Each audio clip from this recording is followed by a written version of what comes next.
When you look at this slide, or at least when I'm looking at it, you might be thinking, this is going to be the longest and most boring speech in the world.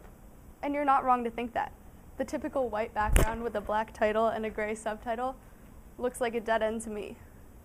Business has a strong emphasis on presenting information, and the way that information is presented can make or break your big investment deal. So what if we changed up the subtitle? Moved it around? Maybe the title too. Whoa, that's a lot. How about some contrast? A dash of color? Okay, now maybe I could look at that for a little while. Hi, my name is Alyssa Goldberg, and I am studying business management and entrepreneurship in ISM 1. So why did I spend so much time on something so little, like drawing out all of my slides? That's because little things are everything.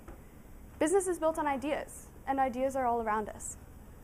Entrepreneurship is about taking those small ideas and making them big, growing them, sharing them, and presenting them to the world. I believe in the fact that companies are built on the basic brainstormed ideas. So my quote is about not overlooking those little things, and it is, life moves pretty fast. If you don't stop and look around once in a while, you could miss it. I did a lot of research on business, but I want to share 2 articles with you today that I found particularly interesting. As I read this article, one big thing was about how important the value of a company is, and how it's all about how you help people. And the first thing that will be big in the future is math and science. It's all about evolving and finding new and effective ways to analyze data and advance in research and environmental preservation. And it's also about business, because no matter the company, business will always be important to growing and succeeding, managing the people, the budget, and coming up with new ideas. And also health, because personal health is very important to people. And people want to be happy and have good mental health and have pets and protect endangered species. And everyone in business knows of the famous website Kickstarter. It's becoming easier and easier to get funding for your ideas, and Kickstarter is a great place to go for entrepreneurs. And even if you aren't in business, it's still a great place to go to see what people are coming up with these days. And you can find pretty much everything on there. So here are the 3 most funded ever. Pebble Time on the left makes smartwatches, and it made the list twice with its campaign in 2012 and 2015, and it raised $20.3 million just in one of those campaigns, and that's just from people like you.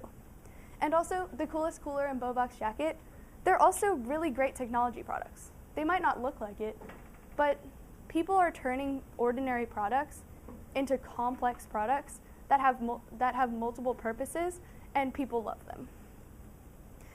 I am really passionate about conducting interviews because I really like to connect with other people and realize how we're all connected by our passion for business. And I'm inspired by these successful professionals that I get to meet and interact with. So my first interview was with Mr. Rex Kurzius, who's the founder and CEO of Asset Panda. And he really asked me, do you want to be a creator or work for someone else's creation?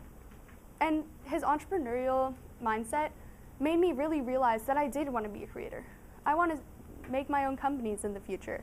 And he said that you should enjoy what you're doing and use that to propel your company, because also your passion will inspire others to be passionate too. And so I also got to interview Mr. Doug Stamen, who's the founder and president of In Your Face Apparel. And even though he works for an apparel company, he said that companies are all very similar in their goals. And even though his product is apparel, companies are all very similar in that they want to turn value into profit. And also, he said that there's a window of time to take advantage of your opportunities, so don't wait. And I also got to interview Ms. Mary Iyer, who's the Senior Vice President of Technology Program Management at Bank of America, and she said to follow your heart, because everything else will build from there. And also, everyone has their own special sauce. And she explained this to me she said that she loved problem solving. And she thought, well, everyone loves problem solving, I guess. But then once she realized that that was her special something, that was what drove her to get into business and find problems to solve within companies to make them better. And she also told me to be confident and ask for what you deserve. And then another interview that I did was with Mr. John Reese. And he really inspired my original work because he likes to organize his ideas in diagrams and charts and images. And he said that everyone has their own toolbox, but they just need to use those tools to succeed. And also, he said that to be more efficient and effective drives him. And I feel like I'm really driven by that too. And I also got to interview Mr. Mark Cerati, the CEO of Cinemark, and he said to focus on providing an outstanding customer experience, because he works with a lot of movie theaters, and it's important to him that the people are enjoying their time there. Like now, Cinemark is installing reclining chairs to improve their customer experience. And he said to go out and visit the places where you are actually providing the value, because he goes out to theaters and he talks to people and thinks about, are you enjoying this? Are you enjoying the new concessions? And so he said that's really important to how he builds his company. And he also said to plan a lot for the future, have goals, and know how you're going to accomplish them. So to start off my original work, I want to tie back in my quote about not overlooking the little things. Opportunities can come your way, and you don't want to miss them. Starting a business is hard, and even though a presentation may not seem like much, an investor wants to know that you have goals and you know that you're going to use their money in a certain way and why you want to work with them in the first place. So I wanted to create a presentation guide to help companies ease this process. So that leads me to my original work, how to pitch your company to investors. Only 25% of business is creating the value, and 75% is actually executing the answers, telling the story. If you are looking for an investment, how are you going to get it? It's not only writing the company story, but sharing it with those investors who want to work with you, who want to help you. If I do all of this research for my independent study, but never share what I learned, nothing has changed. So for my original work, I started by researching business articles in Entrepreneur and Forbes magazine and reading the book The Back of the Napkin by Dan Rome. I really love this book because I am passionate about molding my creativity and design characteristics with my love for business. And this book talks about organizing your ideas with relatable examples, such as how playing poker relates to visual information. And I used Google Slides to put my presentation together, and then I got to present it at the showcase and now share it with you. So here are a few slides from my deck, and I think that these are actually some of the most important ones, such as having a timeline to help investors understand some major milestones of your company, and also the competition that you're facing, and how an investment will put you over the top. And also, to have a business model, know who you're selling to and where the money is coming from. And then also, one of the most important ones is to have a growth strategy, because you need to know where you're going, and it's very important to not just have one big goal. You need to have smaller goals, or rocks that you can call them, and you need to get over those rocks before achieving one big goal. And then it's also important to have financials with reasonable projections, because if you want your investors to give you money, then they need to trust you. You can't just be like, oh yeah, we're just gonna make $3 trillion next year. You need to have reasonable things so that they want to work with you and they believe in you. And also to have what you're gonna do with their investment, because they don't wanna give you money blindly. They wanna know that you're gonna be improving sales, improving marketing, and improving your product. And so, how can it be applied? Well, it can be applied in two ways. To companies today, which is really any company that is looking for funding. And it really comes down to how hard the company is willing to work to grow. Because at the end of the day, the investor can only help you so much, but it's the people behind the company who are really going to propel it. And also, it can apply to my future. Maybe when I'm building my own company and I need an investment of my own, or taking an existing company that I work for to the next level.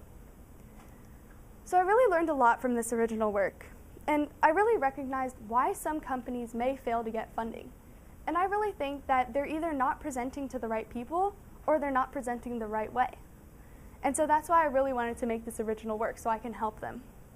And some major factors that investors need to consider.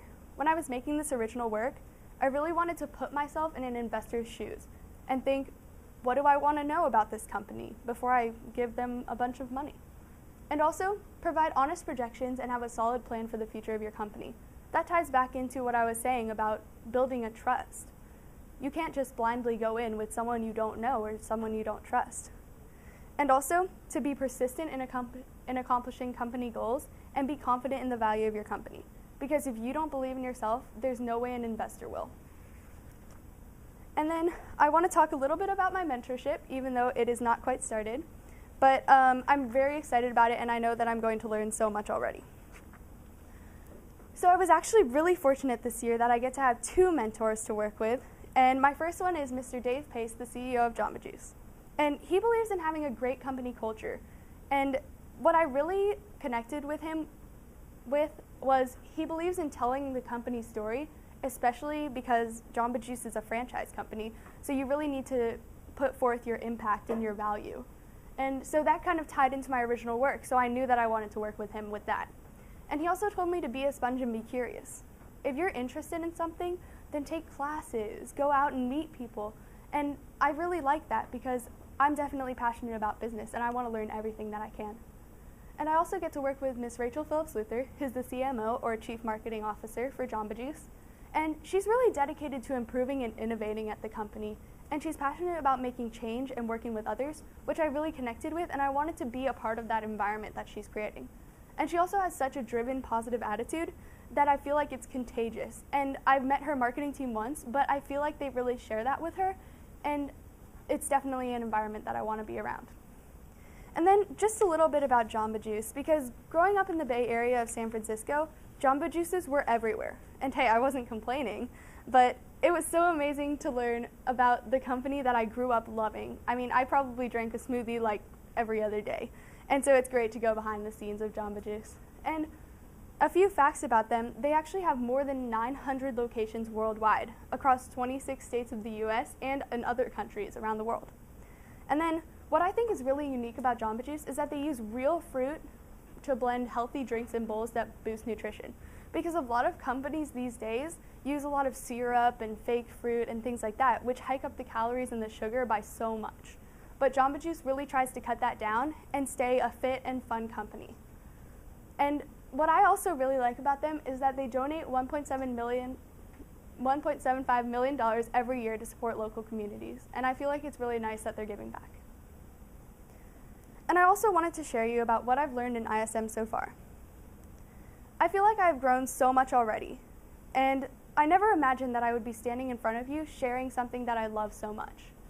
Because I've just improved in speaking to people and talking to people more than I could ever imagine. And when I walked into this room, I was like, please, I hope that a CEO will talk to me. And then I got to meet the CEO of Jamba Juice and work with him for a mentorship, and even the CEO of Cinemark. So I've just done more than I could have ever imagined. And where I'm going with this, and I think that ISM has really provided me with some clarity in where I want to go in the future, because I know that I wanted to do business, but I never knew how much there was about business, and now I get to be a part of that environment and confirm that I want to work in it.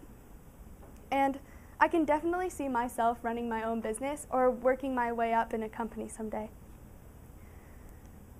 So to close my speech, I want to bring it back to my quote again and ask you all, are you overlooking the little things in life? Because the only missed opportunities are the ones that you don't see at all. Thank you.